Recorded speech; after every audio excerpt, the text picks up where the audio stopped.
आप देख रहे हैं खबर टुडे, नजर हर खबर पर। नमस्कार, आप देख रहे हैं खबर टुडे और मैं हूं आपके साथ छवि। कालापीपल में हिंदी जागृति मंच ने सहारा महाविद्यालय सभाकक्ष में हिंदी व्याख्यान माला का आयोजन किया।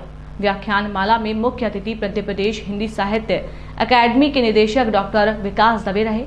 अध्यक्षता मंच के संरक्षक कैलाश नारायण परमार ने की। विशेष अतिथि के रूप में वरिष्ठ कवि एवं साहित्यकार रामचंद्र अवस्थी और वरिष्ठ पत्रकार मुकेश तिवारी मौजूद रहे। कार्यक्रम का शुभारंभ मां सरस्वती की पूजन अर्चन के पश्चात सरस्वती वंदना से किया गया। मुख्य वक्ता डॉक्टर दवे ने हिंदी की वर्तमान परिप्रेक्ष्य में हिंदी की दशा और दिशा पर प्रकाश डालते हुए कहा कि हिंदी भाषा की दशा तो वर्तमान में अच्छी है, पर इसकी दिशा पर ध्यान देना जरूरी है।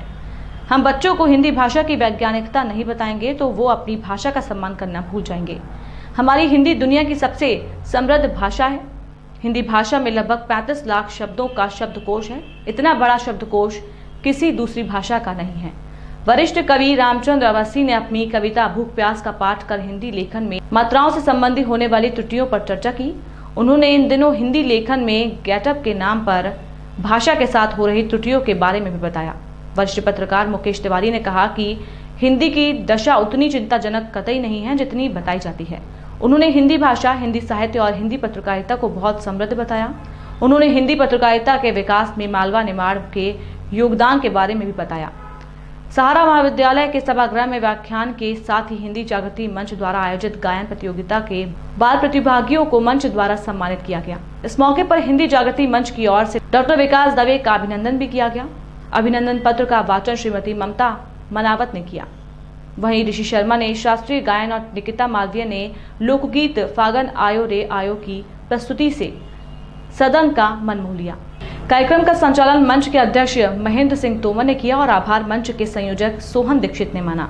इस अवसर पर बड़ी संख्या में साहित्य प्रेमी प्रबुद्ध जन मौजूद रहे। हिंदी की दशा और दिशा पर किया गया, तो इसकी आज की इस वर्तमान में क्यों आवश्यकता पड़ती है?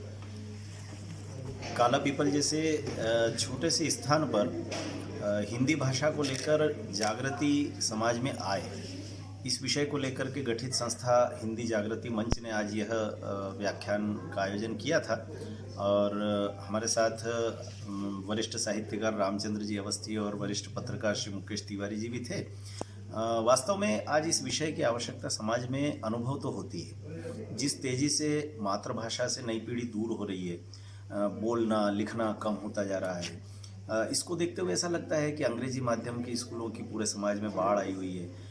नई पीढ़ी के बच्चे हिंदी शब्दों के प्रयोग से कतराने लगे हैं। घर में माता पिता बोलियों में बात करते हैं, मालवी निमाड़ी का उपयोग करते हैं और बच्चे उनके जवाब अंग्रेजी में दे रहे हैं।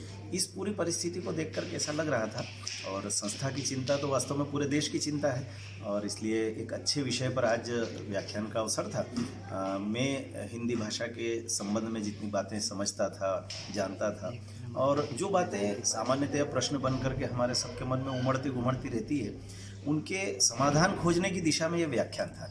मैं वक्ता था ऐसा कहना तो मुझे लगता है कि ठीक नहीं होगा, लेकिन ये सारे प्रश्न जन सामान्य के प्रश्न थे और समाधान भी जनता जानती है, और इसलिए पूरे समाज के बीच उन प्रश्नों को ले जाने का उपक्रम केवल इतना था कि उसके समाधान हम सब मिलकर के खोजें। वही सर, आपने ठीक कहा है। वास्तव में साहित्य अकादमी के अनेक उपक्रम ऐसे हैं जिससे युवा रचनाकारों को हम प्रेरित कर रहे हैं, और विशेष करके अभी पिछले दिनों एक विज्ञप्ति का प्रकाशन साहित्य अकादमी ने किया है। हमारी एक योजना होती है प्रथम कृति अनुदान योजना। साहित्य जगत में जो नवोदित रचनाकार आते हैं, उन रचनाकारों के सामने एक सबसे बड़ी समस्या होती है कि स्फुट रचनाएं तो हमारे मुकेश भाई जैसे पत्रकार, संपादक, पत्र पत्रिकाओं के संपादक ये छापते रहते हैं, लेकिन जब बहुत सारी रचनाएं इकट्ठी हो जाती है तो हर रचनाकार का एक स्वप्न होता है कि एक पुस्तक छप जाए, और ये बड़ा कठिन काम होता है। और सामान्यतया भारतवर्ष में हम देखते हैं कि जो रचनाकार होता है वो सरस्वती साधक तो होता है, लेकिन लक्ष्मी कहीं ना कहीं रूठी हुई रहती है उससे, और एक पुस्तक का प्रकाशन बड़ा महंगा होता है। तो साहित्य अकादमी ये प्रयास करती है कि अच्छी पांडुलिपियाँ नवोदित रचनाकारों से प्राप्त हो। अभी उसकी विज्ञप्ति प्रकाशित हुई है, और मार्च माह की 20 तारीख तक हमने वो पांडुलिपियाँ आमंत्रित की है। और मैं चाहूँगा कि कालापीपल ही नहीं बल्कि संपूर्ण शाहजहाँपुर क्षेत्र के जितने रचनाकार हैं, एक अच्छी बात हमने ये की है कि ये युवा रचनाकारों के साथ पहले तो इसमें आयु का बंधन हुआ करता था। अब इस पांडुलिपि प्रथम कृति अनुदान योजना में वो लोग भी सम्मिलित हो सकते हैं जिनकी अवस्था अधिक है, लेकिन अभी तक उनकी कोई पुस्तक प्रकाशित नहीं है। भले ही उनकी अवस्था 60 वर्ष हो, 80 वर्ष हो, वो भी अपनी पांडुलिपि भेज सकते हैं। तो इसी प्रथम कृति अनुदान योजना के माध्यम से हम चाहेंगे कि नए रचनाकार जुड़े। एक और उपक्रम हमने अभी प्रारंभ किया है साहित्य अकादमी के माध्यम से, और वो उपक्रम है युवा साहित्य केंद्र। तो युवा साहित्यकारों को इससे जोड़ करके युवा साहित्य केंद्रों की स्थापना हमने की है। पहले पाठक मंच होते थे और उन्हीं के समानांतर अब युवा साहित्य केंद्र भी पूरे मध्य प्रदेश के सभी 53 जिलों में स्थापित किए जाएंगे। आप देख रहे हैं खबर टुडे, नजर हर खबर पर।